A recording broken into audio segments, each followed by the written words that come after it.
Welcome to night bulletin. Bhupalpally నియోజకవర్గం టేకుమట్ల మండలంలో ఇసుక దోపిడీపై మాజీ ఎమ్మెల్యే గండ్ర వెంకటరమణారెడ్డి తీవ్ర స్థాయిలో మండిపడ్డారు. ఇందిరమ్మ ఇండ్ల పేరుతో కాంగ్రెస్ మంత్రులు, ఎమ్మెల్యేలు విచ్చలవిడిగా ఇసుక దోపిడీకి పాల్పడుతున్నారని ఆయన ఆరోపించారు. భూపాలపల్లిలో తాము చేసిన ధర్నాకు ప్రభుత్వ యంత్రాంగం నుంచే స్పందనే రాలేదని విమర్శించారు. రాష్ట్రంలో అసలు ప్రభుత్వం ఉందా అన్న అనుమానం ప్రజల్లో వ్యక్తమవుతుందని ఆయన అన్నారు. తాము ఇసుక దోపిడీకి వ్యతిరేకంగా పోరాడుతుంటే పోలీసులు అడ్డుకుంటున్నారని ఆవేదన వ్యక్తం చేశారు. టేకుమట్ల మండలంలో మా దగ్గర నుంచి వాగులు ప్రవహిస్తాయి, అందులో నుంచి ఇసుక తీసుకెళ్తా ఉన్నారని చెప్పి సాక్షాత్తు నేనే వెళ్ళి రోడ్డు మీద కూర్చొని ధర్నా చేసి అధికారుల దృష్టికి ఇసుక దోపిడిని ఆపాలే, విచ్చలవిడిగా దోపిడీ జరుగుతూ ఉన్నది, అధికార పార్టీ నాయకుల యొక్క డైరెక్షన్ మేరకు జరుగుతుందని చెప్పిన ప్రభుత్వం నుంచి ఎలాంటి చలన లేదు, అధికారుల నుంచి కూడా ఎలాంటి స్పందన లేదు. ఎమ్మెల్యేకు అక్కడ ఉండేటువంటి నాయకుల మధ్య వాళ్ళ యొక్క పంపకాల లావాదేవీలో వచ్చినటువంటి జరిగిన తతంగంలో నిన్న కాంగ్రెస్ పార్టీకి సంబంధించినటువంటి మండలాధ్యక్షుడు మరి రోడ్డు మీదకి వచ్చి ధర్నా చేయడం జరిగింది. అంటే ఎట్లా ఉన్నదంటే దొంగే దొంగ దొంగ అన్నట్టున్నది ఈరోజు. మరి ఆ సందర్భంలో నిన్న మా పార్టీ నాయకులు మేము కూడా ఈ ఇసుక దోపిడిని ఆపాలే, మేము కూడా ధర్నా చేస్తామని చెప్పి పిలుపునిస్తే పోలీసు అధికారులు ఉదయం 4 గంటల నుంచే మన నాయకులందరినీ కూడా అరెస్టు చేసి టేకుమట్ల, మొగుళ్లపల్లి, చిట్యాల మరి పోలీస్ స్టేషన్లకు తరలించడం జరిగింది. మరి ఇప్పటికైనా ఈ రాష్ట్రంలో ప్రభుత్వం ఉన్నదా లేదు, మేము దోసుకొని తినడానికే ఉన్నాం, ఇసుక దోపిడీ చేస్తాం, మరి అదేవిధంగా సహజమైనటువంటి పద్ధతులు కొనసాగుతుందా, అసలు ఈ రాష్ట్రంలో ప్రభుత్వం ఉందా, ప్రభుత్వం పర్యవేక్షణ ఉందా, చెప్పాల్సిన బాధ్యత ఉందా లేదా అని చెప్పి ఈరోజు చూస్తా ఉన్నాం. మరి ఈరోజు మీరు అందరు కూడా మనకు ఉదయం 4 గంటలకు వెళ్ళే ఫోన్స్ అన్ని కూడా వచ్చినాయి. మరి ఎందుకు మరి పోలీసులు ఇసుక దోపిడీ చేసే వాళ్ళను పక్కకు పెట్టి మా వాళ్ళని ఎందుకు మరి ఇంత నిర్బంధం తీసుకొస్తున్నారో చెప్పాల్సిన అవసరం. మీరు చూస్తా ఉన్నారు విజువల్స్ లో ఏ రకంగా మా వాళ్ళను ఉదయం నుంచి ఇళ్లకు పోయి తీసుకొచ్చి మొత్తం కూడా పోలీసుల వాళ్ళ యొక్క పర్యవేక్షణలో ఏ రకంగా కార్యక్రమాలు జరుగుతున్నాయో ఇవన్నీ కూడా మీకు చూపెట్టాలని ఉద్దేశంతో ఇసుక దోపిడీ జరుగుతూ ఉన్నది. ఈ రోజు ఇందిరమ్మ ఇళ్ల కేటాయింపులలో అవినీతి, ఇందిరమ్మ ఇల్లు కేటాయింపులో మరి పేదరికంలో ఉండే వాళ్ళు మా పార్టీ కార్యకర్తలు అయితే కూడా వాళ్ళ యొక్క ఇండ్ల నుంచి పేరు తొలగించడం, ఇందిరమ్మ పేరు మీద ఇసుక దోపిడీ మీద డబ్బులు దండుకునేటువంటి కార్యక్రమం, ఇందిరమ్మ ఇల్లు కేటాయిస్తే కాంగ్రెస్ పార్టీ నాయకులు వారి దగ్గర ఎవరైతే లబ్ధిదారులరో వారి ద్వారా డబ్బులు తీసుకొని ఇవన్నీ జరుగుతూ ఉన్నాయి. మాచర్ల ప్రజలకు స్వాతంత్రం వచ్చినట్లు ముఖ్యమంత్రి చంద్రబాబు నాయుడు ప్రకటించారు.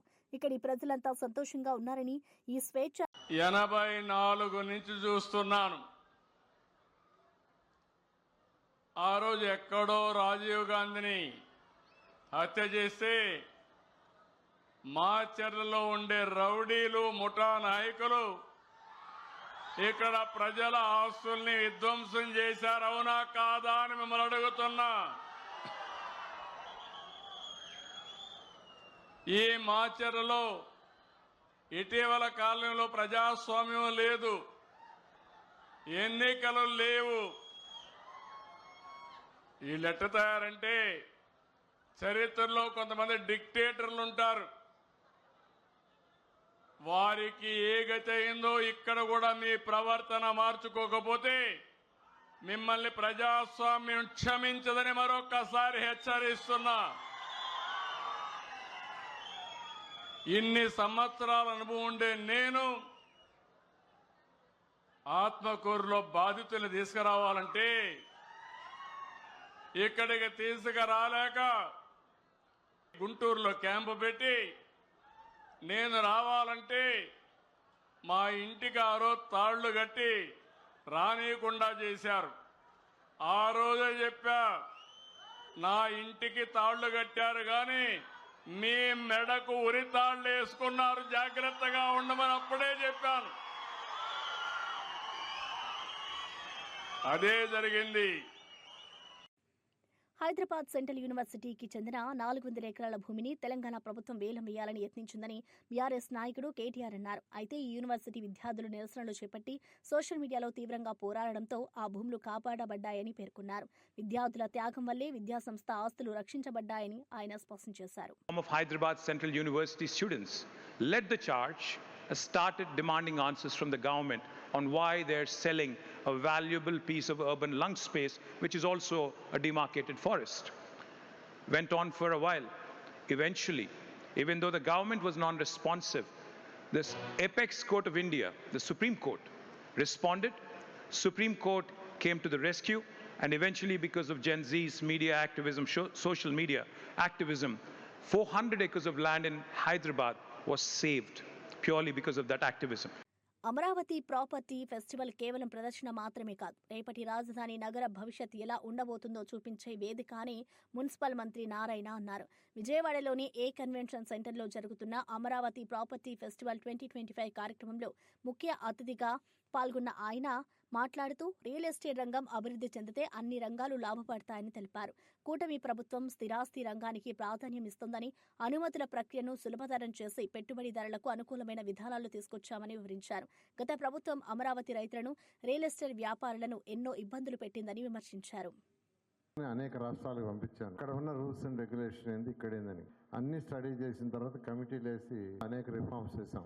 ఆ రిఫార్మ్స్ చేయడంలో కూడా నరేట్కా కావచ్చు, ఇంకా అదర్ ఆర్గనైజేషన్స్ ఏదో మీ అందరితో డిస్కస్ చేసి ఇతర రాష్ట్రాల్లో ఉన్న బెస్ట్ ప్రాక్టీస్ని తీసుకొచ్చేసాం. దానివల్ల ఖచ్చితంగా రియల్ ఎస్టేట్ రంగం పెరుగుతుందనే ఉద్దేశంతో నరేట్కా సభ్యులు చెప్తున్నారు. ఈ మధ్య ఈ యొక్క రియల్ ఎస్టేట్ బిజినెస్ అటు లేఅవుట్స్ కావచ్చు, బిల్డింగ్స్ కావచ్చు కొంత ఇంప్రూవ్ అయింది సార్ అని. కాబట్టి నేను అందరికీ ఒకటే చెప్పేది, ఈ యొక్క ప్రభుత్వం మా ముఖ్యమంత్రి నారా చంద్రబాబు నాయుడు కోరుకుంటారు, రియల్ ఎస్టేట్ బాగా డెవలప్ కావాలి. అది లేఅవుట్స్ కావచ్చు, బిల్డింగ్స్ కావచ్చు. కాబట్టి మీరు బాగా చేయండి, మీకు అన్ని విధాల 100% ఈ ప్రభుత్వం సపోర్ట్ ఉంటుందని తెలియజేసి ప్రత్యేకమైన ధన్యవాదాలు తెలియజేస్తాను. అమరావతి వల్ల కన్స్ట్రక్షన్ బాగుంటుంది, ఇన్ఫ్రా బాగుంటుంది, రియల్ ఎస్టేట్ కూడా బాగుంటుంది. తప్పకుండా 3 పరిశ్రమలు మనం చూస్తే మన జీడిపిలో ప్రముఖ పాత్ర పోషిస్తాయనే దాంట్లో సందేహం లేదు.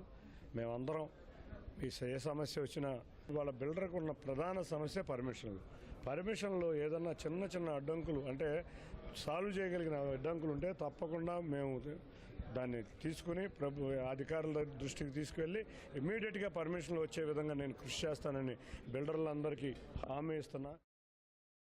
ఏపీ లిక్కర్ స్కామ్ కేవలం 3,000 కోట్లు మాత్రమేనని, కానీ విద్యుత్ రంగంలో జరిగిన స్కామ్ 40,000 కోట్ల రూపాయలదని ఏబీ వెంకటేశ్వరరావు తీవ్ర విమర్శలు చేశారు. విద్యుత్ రంగం ప్రభుత్వాలకు బంగారు బాతుగా మారిందని, ఛార్జీలు పెంచుతూ సామాన్యుల నడ్డీ విరుస్తున్నారని ఆరోపించారు. వైసీపీ ప్రభుత్వ కాలంలో జరిగిన అవినీతి ఇప్పుడు కూటమి ప్రభుత్వం కొనసాగిస్తుందని వ్యాఖ్యానించారు. తాము చూపించిన ఆధారాలు తప్పైతే చెంపలు వేసుకుంటారని సవాల్ విసిరారు. ఇన్ని ఆధారాలు చూపించాం, మేము చూపించిన ఆధారం ఏదైనా తప్పు అని తేలితే చంపలేసుకోవడానికి రెడీగా ఉన్నాం. లేని నాడు ఈ దుర్మార్గపు టెండర్లని, ఇప్పటికి కూడా వ్యాలిడ్గా ఉన్నటువంటి టెండర్లని వెంటనే రద్దు చేయాలి.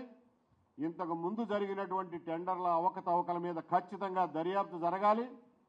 సంబంధిత అధికారుల మీద, దానికి ప్రోద్బలం ఇచ్చినటువంటి వ్యక్తుల మీద ఖచ్చితంగా దర్యాప్తు జరగాలి, వాళ్ళని శిక్షించాలి అని చెప్పి తెలియజేసుకుంటున్నాం. 40,000 కోట్ల స్కామ్ అండి ఇది. మనం బోడి 3,500 కోట్ల స్కామ్ అని చెప్పి మద్యం స్కామ్ అని రోజు మాట్లాడుకుంటున్నాం. ఈ 40,000 కోట్ల సంగతి ఏంటి? దీన్ని ఇలాగే కొనసాగనిస్తే ఎన్ని 10,000 కోట్లు అవుతుంది. కాబట్టి దీని మీద ఖచ్చితమైనటువంటి చర్యలు ఉండాలి. ఈ ప్రభుత్వం వెంటనే అమల్లో ఉన్నటువంటి టెండర్లను రద్దు చేసి పారదర్శకంగా కెపాసిటీ ఉన్న ప్రతి ఒక్కళ్ళకి, క్వాలిటీ ఇచ్చే ప్రతి ఒక్కళ్ళకి అవకాశం ఇస్తూ మళ్ళా టెండర్లు పిలవాలని చెప్పి, భవిష్యత్తులో కూడా ఇటువంటి తప్పులు పునరావృతం కాకుండా చర్యలు తీసుకోవాలని చెప్పి డిమాండ్ చేస్తూ ఈ పత్రికా సమావేశాన్ని ముగిస్తున్నాను. రాష్ట్రంలో మొట్టమొదటిసారిగా ఏకంగా 400 మందికి బెయిల్ రాకుండా కేసులు నమోదు చేశారని మాజీ మంత్రి పేర్ని నాని విమర్శించారు. ప్రతిపక్షంగా ప్రజల కోసం, ప్రజాహితం కోసం పనిచేస్తున్నప్పుడు ఇలాంటి నిర్బంధాలు తప్పవని వ్యాఖ్యానించారు. ప్రజల హక్కుల కోసం పోరాడుతున్న ప్రతి కార్యకర్తపై తప్పుడు కేసులు మోపి భయపెట్టాలని ప్రభుత్వం చూస్తుందని ఆయన ఆరోపించారు. మేము ప్రోగ్రాం పెట్టాం, అప్లికేషన్ పెట్టాం, మేము ఇవ్వను అన్నారు, రిజెక్ట్ చేశారు, మైక్ పెట్టారు, మీరు వస్తే కనుక లోపలేస్తాం అది ఇది అని చెప్పని. ప్రతిపక్షంగా మా నిరసన మేము తెలియజేయాలి, ప్రజాహితం కోసం పనిచేయాలి కాబట్టి మేము పనిచేస్తున్నాం. కొత్త ఎస్పీ గారు వచ్చారు, 400 కేసులు, 400 మంది మీద రాష్ట్రంలో మొట్టమొదటిసారిగా ఒక ప్రతిపక్షం చేసినటువంటి ఒక నిరసన కార్యక్రమంలో 400 మంది మీద 10 సంవత్సరాల శిక్ష పడేటువంటి ఒక నేరం కూడా దీంట్లో పెట్టి మా 400 మందిని బెయిల్ రాకుండా ఎన్నాళ్ళు కావాలంటే అన్నాళ్ళు ఉంచేట్టుగా సెక్షన్ కూడా పెట్టారని చెప్పి పాత్రికేయ మిత్రులు చెప్తున్నారు. తప్పే ఉంది. ప్రజల కోసం పనిచేసేప్పుడు ఈ అన్నాళ్ళైనా ఉంటాం, పెద్ద ఇష్యూ ఉంది. చంద్రబాబు నాయుడు, కొల్లు రవీంద్ర వీళ్ళు వాళ్ళ ఇష్టం చేసుకొని, ఇప్పుడు మనం ఏమైనా మర్డర్ చేసి బెయిల్కి ఎవరన్నా మా పొడి చేయండి, వాళ్ళని పొడి చేయండి, వీళ్ళని పొడి చేయండి అని చెప్పి మనం దొరికిపోయి వెళ్తే నామోషి పడాలి. కానీ అట్లా దొరికిపోయినోడే నామోషి పడినప్పుడు, ప్రజాహితం కోసం పనిచేస్తున్నప్పుడు ఏముంటుంది? నెల అయితే ఉంది, 2 నెలలు అయితే ఉంది, తప్పే ఉంది, నామోషి ఉంది దాంట్లో. కర్ణాటక ప్రభుత్వం అల్మటీ ప్రాజెక్టు ఎత్తు పెంచాలని తీసుకున్న నిర్ణయంపై మహారాష్ట్ర ప్రభుత్వం అభ్యంతరం తెలిపినా తెలంగాణ ముఖ్యమంత్రి రేవంత్ రెడ్డి మాత్రం నిశ్శబ్దంగా ఉన్నారని జాగృతి అధ్యక్షురాలు కల్వకుంట్ల కవిత విమర్శించారు.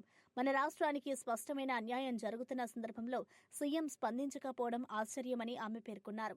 ఆల్మట్టి ఎత్తు పెంపు వల్ల గోదావరి, కృష్ణా నదులపై ఆధారపడిన తెలంగాణ రైతులకు నీటి సమస్యలు తీవ్రంగా పెరిగే అవకాశం ఉందని కవిత ఆందోళన వ్యక్తం చేశారు.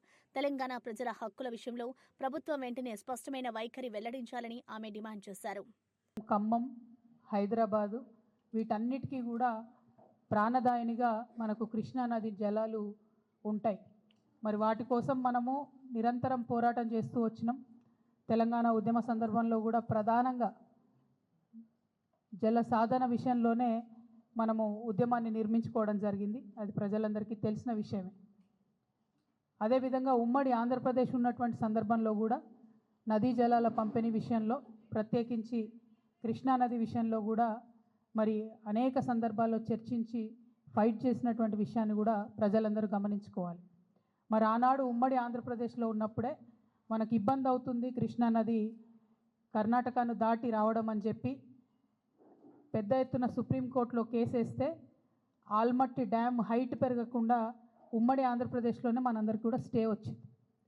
అటువంటి స్టేను ఇప్పుడు కర్ణాటక ఉల్లంఘిస్తూ మరి 1,70,000 ఎకరాలను సేకరించడానికి 70,000 కోట్లను రిలీజ్ చేస్తూ మొన్న కర్ణాటక ప్రభుత్వం నిర్ణయం తీసుకున్నది.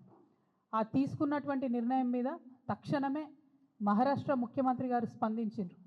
వీళ్ళు ఇట్లా 5 మీటర్లు ఎత్తు పెంచుకుంటే 100 టీఎంసీలు నీళ్లు నిల్వ కృష్ణాలో ఉంచుకుంటే మా మహారాష్ట్రలో 2 జిల్లాలు మునిగిపోతాయి కాబట్టి మేము దీనికి ఒప్పుకోము, మేము సుప్రీంకోర్టుకు పోతామని మహారాష్ట్ర ముఖ్యమంత్రి గారు, భారతీయ జనతా పార్టీ అక్కడ అధికారంలో ఉంది, వాళ్ళు ప్రకటించడం జరిగింది.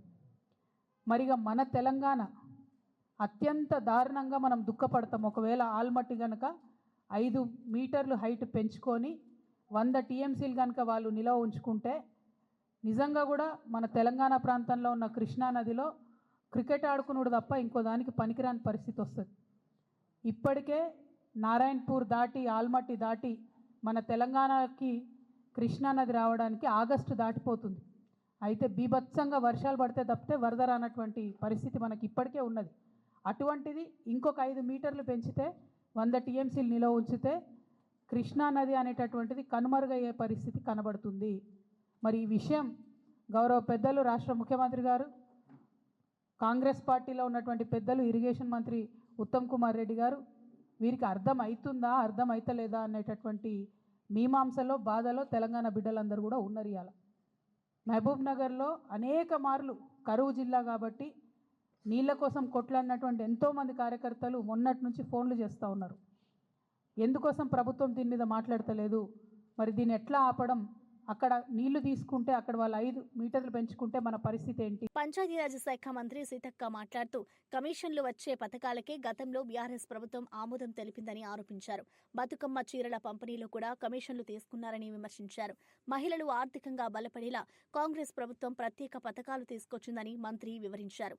మహిళలకు కుట్టు మిషన్లు, ఫుడ్ ప్రాసెసింగ్ యూనిట్లు ఏర్పాటు చేశామని తెలిపారు. గ్రామీణ ప్రాంతాల్లో ధాన్యం కొనుగోలు కేంద్రాల నిర్వహణను మహిళా సంఘాలకు అప్పగించామని వెల్లడించారు.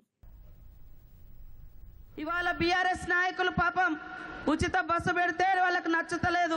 పేదోని ఇంట్లో కరెంటు ఉచితంగా ఇస్తున్నాం 200 యూనిట్లు, అది కూడా వాళ్ళ ఇళ్లలో చీకటైనట్టుగా ఫీల్ అవుతూ ఉన్నారు.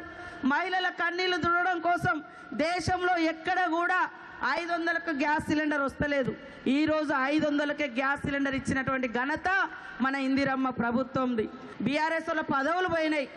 వాళ్ళు ఎంత దుర్మార్గం చేసిరంటే వైఎస్ఆర్ గారి గవర్నమెంట్లో మా మహిళలందరూ రూపాయి కూడబెట్టి మరి జమ చేసుకున్నటువంటి అభయహస్తం డబ్బులు 1800 కోట్ల రూపాయలను కూడా బీఆర్ఎస్ నాయకులు కేసీఆర్ గారి పాలనలో తినేసిరు, మింగేసిరు, మహిళలకు ఇవ్వలే.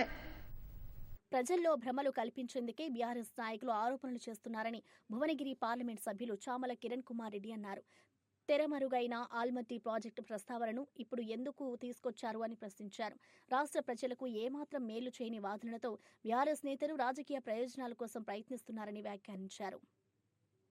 అనేది కొత్త సబ్జెక్ట్ కాదు. ఇప్పుడు వాళ్ళు ఏదో 70,000 ఎకరాలు సేకరిస్తుర్రు, కోట్ల రూపాయలు ఖర్చు పెడుతుర్రు. ఈ ఖర్చు పెట్టి ఇవన్నీ చేసి వాళ్ళ డిపిఆర్ పెట్టిన ఖర్చును మొత్తం చూపించి కోర్టులో సబ్మిట్ చేస్తే కోర్టు వాళ్ళ సైడ్ సానుకూలమైంది. అవునబ్బా అంత ఖర్చు పెట్టారు కదా, వదిలేయండి, జర్రనేగా పెంచుకోనియండి అని చెప్తుంది, కాబట్టి మీరు అలర్ట్గా ఉండండి అని చెప్పే ప్రయత్నం ఆయన చేసిండు. నిన్న ఎట్టి పరిస్థితుల మొన్న చెప్పిన బనకచెర్ల విషయంలోనైనా ఇప్పుడు ఆల్మట్టి విషయంలోనైనా తెలంగాణలో ఉన్నటువంటి కాంగ్రెస్ పార్టీ ప్రభుత్వం ఎట్టి పరిస్థితుల్లో కూడా కాంప్రమైజ్ కాదు. ఫస్ట్ ఎందుకంటే ఈ కర్ణాటక ప్రభుత్వం మేము ల్యాండ్ ఎక్వైషన్ చేస్తున్నాము, మేము పెంచుకుంటున్నాము, మా సామర్థ్యాన్ని పెంచుకుంటాము, మా దగ్గర ఇంత ఆయకట్టు ఉంది, పెద్ద పెద్ద ఆయకట్టుకు నీళ్లు అందియాలి, మాది డ్రాట్ ఏరియా, మా ఉత్తర కర్ణాటక ప్రాంతానికి అన్యాయం జరుగుతుంది, మేము ఇక్కడ ఆల్మట్టిని పెంచుకుంటామన్న విషయం కొత్త ఏం కాదు. ఆ విషయానికి వస్తే ఇవి కూడా చెప్తాయి. ఇప్పుడు వాళ్ళ హయాంలో 2022 అఫిడవిట్ ఫైల్ చేసిర్రు, ఫోటోగ్రాఫ్స్ తోటి, డాక్యుమెంట్స్ తోటి, కంప్లీషన్ ఆఫ్ వర్క్ స్టేజ్ తోటి. వాళ్ళ హయాంలో దగ్గర అంటే నవంబర్ 2022 కల్లా మేము 4,555 కోట్లు దీని మీద ఖర్చు పెట్టినాం ల్యాండ్ ఎక్వేషన్ మీద. ఎప్పుడు వాళ్ళ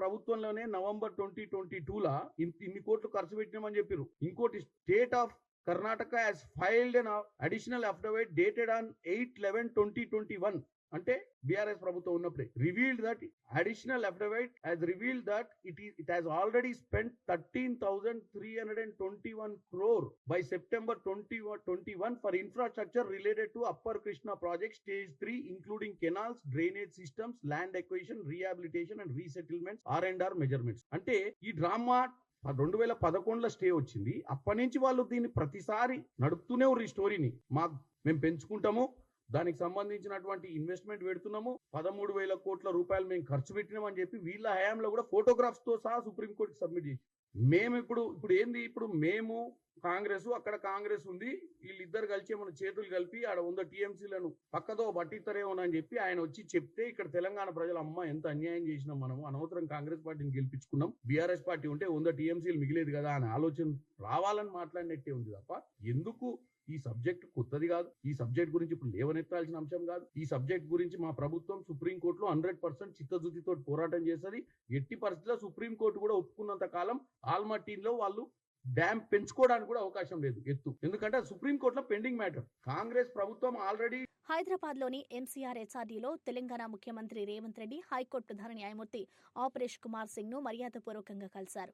ఈ భేటీలో రాష్ట్ర న్యాయ వ్యవస్థను అవసరమైన మౌలిక వసతుల కల్పనపై చర్చ జరిగింది. అలాగే న్యాయస్థానాల్లో పెరుగుతున్న కేసుల భారాన్ని తగ్గించేందుకు అవసరమైన సిబ్బంది నియామకాల ప్రాధాన్యతపై కూడా ఇద్దరూ సమగ్రంగా చర్చించారు.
బీఆర్ఎస్ మాజీ ఎమ్మెల్యే గాదరి కిషోర్ సీఎం రమేష్ పై మండిపడ్డారు.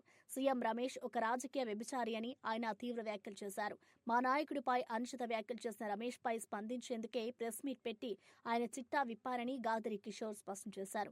అదే కారణంగా తనపై తప్పుడు కేసులు పెట్టారని ఆయన ఆరోపించారు. ప్రజల పక్షాన నిలబడి మాట్లాడినందుకు ఇలా రాజకీయ ప్రతీకార చర్యలు ఎదుర్కొంటున్నారని గాదరి కిషోర్ ఆవేదన వ్యక్తం చేశారు. ఎట్లా మాట్లాడుతావు నువ్వు, ఇది సరైన పద్ధతి కాదు అని చెప్పేసి ఆయన వ్యాఖ్యలను ఖండిస్తూ నేను చేసినటువంటి ప్రెస్ మీట్లో విమర్శలను సాకుగా చూపిస్తూ జూబ్లీస్ పిఎస్లో కేసు పెట్టడం సీఎం రమేష్ గారు. ఆ క్రమంలో జూబ్లీ స్పేస్లో ఎఫ్ఐఆర్ నమోదు చేసి 35B BNS కింద నాకు ఈరోజు నోటీసులు ఇచ్చి విచారణకు హాజరు కావాల్సిందిగా వారు రమ్మన్నారు. సరే, భారతీయ చట్టాల మీద గౌరవంతో 10 సంవత్సరాలు తుంగతుర్తి నియోజకవర్గ ప్రజల ఆశీర్వాదంతో శాసనసభ్యులుగా చట్టసభలో పనిచేసినటువంటి వ్యక్తిగా చట్టాలను గౌరవించాల్సినటువంటి బాధ్యత ఒక భారతీయ పౌరునిగా నా మీద ఉంది. కాబట్టి 100% వారికి సహకరించడానికి సిద్ధంగా ఉండి ఈరోజు జూబ్లీ స్పేస్ పోవడం కోసం బయలుదేరుతా ఉన్నాం. అక్కడ విచారణ జరిగిన తర్వాత మళ్ళీ ఈ అంశానికి సంబంధించి ఏం జరగబోతా ఉంది, ఏం చేయబోతా ఉంది అనేటువంటి విషయంలో మేము మాట్లాడడం జరుగుతుంది.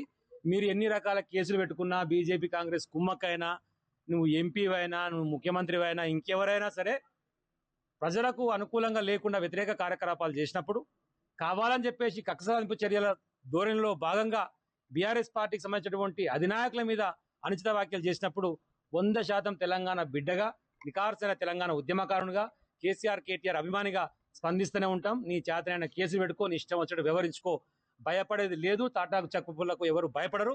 తెలంగాణ ఉద్యమంలో 172 కేసులు పెట్టుకొని 6 నెలలు జైలు పోయి కొట్లాడినటువంటి బిడ్డలం. కాబట్టి దేనికైనా తెగించి సిద్ధంగా ఉన్నామనేటువంటి విషయాన్ని మరొకసారి గుర్తు చేస్తున్నాం. ఇప్పటికే పల్నాడు జిల్లా చిలకలూరిపేటలో టీడీపీకి పెద్ద దెబ్బ తగిలింది. నాదెండ్ల మండల అధ్యక్షుడు బండారుపల్లి సత్యనారాయణ తన పార్టీ పదవులకు రాజీనామా చేశారు. వైసీపీకి చెందిన మరి రాజశేఖర్ను తెలుగుదేశం పార్టీలో చేర్చుకోవడంపై తీవ్ర వ్యతిరేకత వ్యక్తం చేసిన ఆయన ప్రజల్లో అనుమానాలు ఉన్న వ్యక్తిని పార్టీలోకి తీసుకోవడాన్ని తాను సమర్థించలేదని స్పష్టం చేశారు. ఈ పరిణామాలను నిరసిస్తూ తన రాజీనామాను ఆమోదించాలని జిల్లా అధ్యక్షుడిని కోరినట్లు వెల్లడించారు. అసెంబ్లీ ఎన్నికల్లో 30,000 పైకి చిలుకు పుల్లారావు గారికి మెజారిటీ ఇచ్చినటువంటి నియోజకవర్గం. ఇటువంటి ప్రశాంతమైనటువంటి నియోజకవర్గంలో ఒక అలజడిని సృష్టించింది తెలుగుదేశం పార్టీ. ఈ నియోజకవర్గంలో 30 సంవత్సరాలుగా ఏకదాటిగా కార్యకర్తలకు దండగా ఉండి అన్నీ తానై పార్టీ నడిపించినటువంటి ప్రత్తిపాటి పుల్లారావు గారు 8 సంవత్సరాలు ఉమ్మడి జిల్లా అధ్యక్షుడిగా, 5 సంవత్సరాలు రాష్ట్ర మంత్రిగా, రాష్ట్ర ఉపాధ్యక్షుడిగా, 4 సార్లు ఎమ్మెల్యేగా గెలిచినటువంటి వ్యక్తి నియోజకవర్గంలో ఆయనకి తెలియకుండా, ఆయన్ని సంప్రదించకుండా తెలుగుదేశం పార్టీ కార్యకర్తల్ని, నాయకుల్ని, జెండా వేసుకున్నటువంటి వ్యక్తుల్ని చీల్చి చెండాడి వేటాడి వెంటాడినటువంటి ఒక ఉగ్రవాది వైసీపీ పార్టీకి చెందిన వ్యక్తిని పార్టీలో చేర్చుకోవటం చాలా అవమానంగా కార్యకర్తలుగా మేము భావిస్తా ఉన్నాం. దీన్ని సహించలేక మా ఆవేదనని రాష్ట్ర అధ్యక్షుడు పల్లా శ్రీనివాస్ గారికి ఫోన్ ద్వారాను, మెసేజ్ల ద్వారాను తెలియజేశాం. రాజీనామా చేశాడు.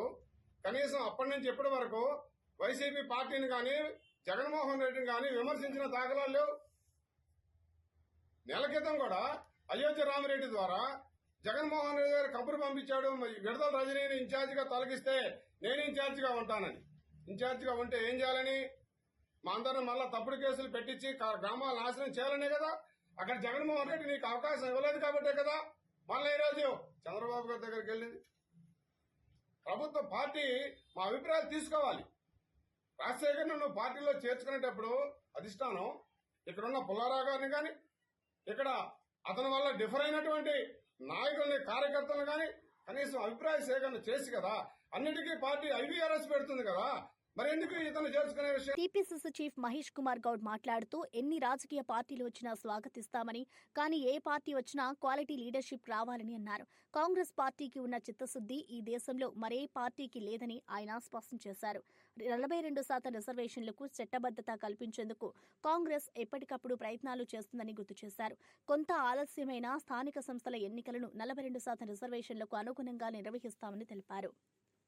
కోరుకునేదల్లా ఏ రాజకీయ పార్టీ వచ్చినా క్వాలిటీ లీడర్షిప్ రావాలి. నిజాయితీ పరమైనటువంటి కమిట్మెంట్ ఉన్నటువంటి నాయకత్వం రావాలి. అప్పుడే ప్రజలు ఆదరిస్తారు.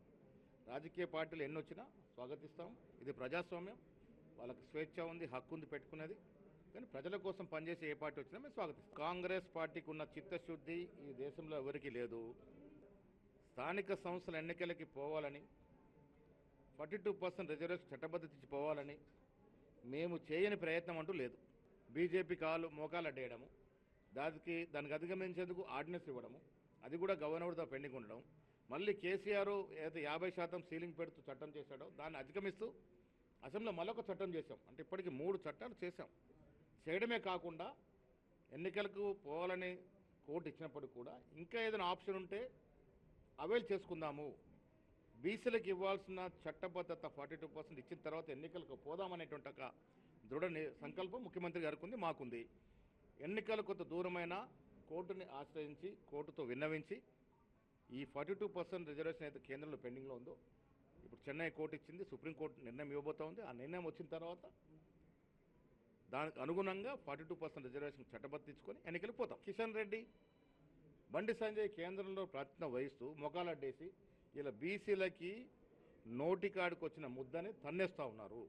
తిరుమల పరకామణి చోరీకి సంబంధించిన సాక్ష్యాలను బయటపెట్టిన టీటీడీ సభ్యుడు భానుప్రకాష్ రెడ్డి సంచలన వ్యాఖ్యలు చేశారు. 112 కోట్ల చోరీ జరిగినా కేవలం 9 నోట్లు మాత్రమే సీజ్ చేసినట్లు చూపించారని ఆయన ఆరోపించారు. ఆ సమయంలో అధికారంలో ఉన్న కొందరు వైసీపీ నాయకులకు కూడా ఈ చోరీలో వాటాలు వెళ్లాయని భానుప్రకాష్ రెడ్డి తీవ్ర విమర్శలు చేశారు. ఈ కేసు పునః విచారణ జరపాలని డీజీపీకి మెమోరాండం ఇచ్చినట్లు వెల్లడించారు. తిరుమల పరకామణి భద్రతలో జరిగిన ఈ భారీ లోపంపై భక్తులు ఆగ్రహం వ్యక్తం చేస్తున్నారు.